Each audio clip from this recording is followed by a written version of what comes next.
औज़ु बिल्लाहि मिनश शैतानिर रजीम बिस्मिल्लाहिर रहमानिर रहीम व इन कुन्तुम अला सफरिन व लम तजिदू कातिबन फरिहानुम मक़बूदा फ़इन अमिन बअज़ुकुम बअज़न फ़लियुअद्दिल्लज़ी तुमिना अमानतहु वलियत्तक़िल्लाह रब्बहु व ला तक्तुमुश शहादा व मन यक्तुमहा फ़इन्नहु आसिमुन क़ल्बुहु वल्लाहु बिमा तअमलून अलीम।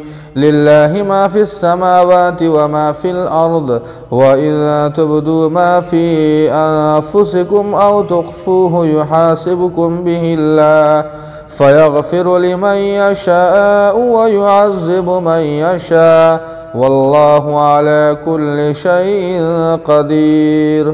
और अगर तुम सफ़र पर हो और कोई लिखने वाला ना पाओ तो रहन की चीज़ें हों जो कब्ज़े में दे दी जाए, और अगर एक दूसरे पे एतमाद करें तो जिस पर एतमाद किया गया है उसे चाहिए कि अपनी अमानत अदा करे और अल्लाह से जो इसका परवरदिगार है डरे।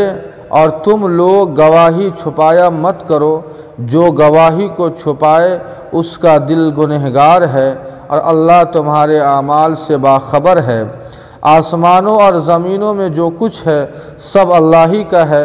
तुम्हारे दिल में जो बातें हैं उनको ज़ाहिर करो या छुपाओ, अल्लाह तुमसे उसका हिसाब लेंगे। फिर जिसको चाहेंगे माफ़ कर देंगे और जिसको चाहेंगे आज़ाब देंगे, और अल्लाह हर चीज़ पर कादिर है। नाज़रीन, दर्स कुरान शुरू करने से पहले चंद बातें आपकी खिदमत में पेश है।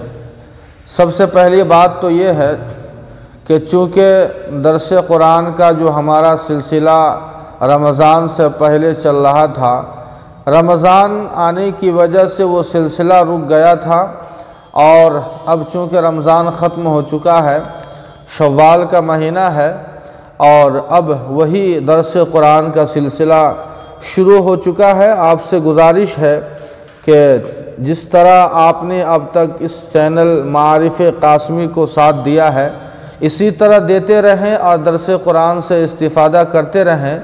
और अगर कोई काबिल इस्लाह बात आपको नज़र आए तो ज़रूर कमेंट करके हमें बताएं। और दूसरी गुजारिश ये है कि सूरह बकरा का आखिरी सफ़हा बाकी रह गया था, वो इंशाअल्लाह आपकी खिदमत में पेश कर रहे हैं।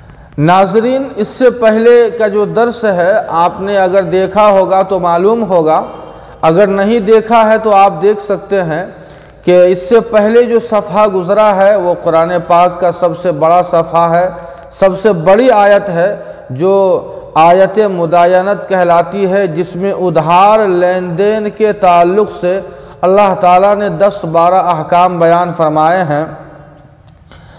उस उधार वाले लेन देन में अल्लाह ताला ने जो अहकामात बयान फरमाए हैं उसमें ये अल्लाह ने कहा था कि दोनों यानी लेने वाला और देने वाला दोनों आपसी रज़ामंदी के साथ उस मामले को लिख ले तो बेहतर है, ताकि इत्मीनान और एतमाद बाकी रहे। यहाँ अल्लाह ताला दूसरी बात बयान फरमाते हैं कि अगर कोई शख्स अगर हालत सफ़र में है या ऐसी जगह पर है कि जहाँ पर लिखने वाला कोई मौजूद नहीं है, तो जिसके ज़िम्मे कर्ज़ है वो कोई अपनी चीज़ रहन के तौर पर दूसरा जो फरीक है उसके पास अपनी रहन की चीज़ रख दे, या दोनों आपसी रज़ामंदी के साथ रहन की चीज़ किसी तीसरे आदमी के पास रख दे। यहाँ जो सफ़र की क़ैद है ये महज इत्तिफ़ाक़ी है, वरना असल कहने का मकसद ये है कि अगर एतमाद और इत्मीनान की दूसरी शक्ल मौजूद ना हो तो रहन घर पर भी रखा जा सकता है, चाहे सफ़र हो या हज़र हो, चूँकि हुजूर से घर पर रहन रखने का भी सबूत मिलता है। दूसरी बात अल्लाह ताला यहाँ गवाहों से बयान फरमाते हैं कि चूँकि गवाह के ऊपर सारे मामलात का दारो मदार होता है, साहिब हक़ गवाह की गवाही की वजह से अपने हक़ से महरूम भी हो सकता है और अपने हक़ का हक़दार भी हो सकता है। तो अल्लाह ताला यहाँ गवाहों को ये हिदायत देते हैं कि तुम्हें गवाही का सही इस्तेमाल करनी चाहिए। ऐसा ना हो कि तुम झूठी गवाही देकर साहिब हक़ को उसके हक़ से महरूम कर दो, इससे तुम्हें बचना है। इसलिए कि झूठी गवाही देना ये गुनाह कबीरा में आता है। दूसरी आयत में अल्लाह ताला ने बयान फरमाया कि इंसान के दिल में जो ख़यालात आते हैं, इरादे आते हैं, वो अल्लाह उसके ऊपर पकड़ फरमाते हैं।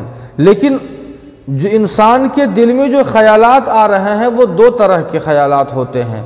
पहला वो ख़यालात होते हैं कि सिर्फ़ इंसान के दिल में वो ख़याल आया, इरादे का दखल नहीं, बिना इरादे के इंसान के दिल में इरादा आता है और वो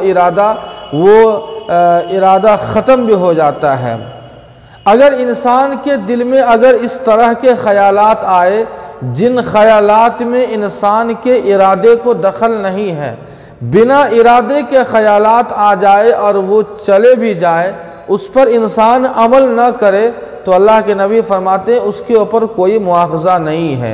लेकिन इंसान के दिल में अगर कोई ख़याल आए और उस ख़याल को इंसान अज़्म मुसम्मम में मुबद्दल कर दे, यानी उस पर अमल का इरादा कर ले, अल्लाह पाक ऐसे ख़यालात पर पकड़ फरमाते हैं।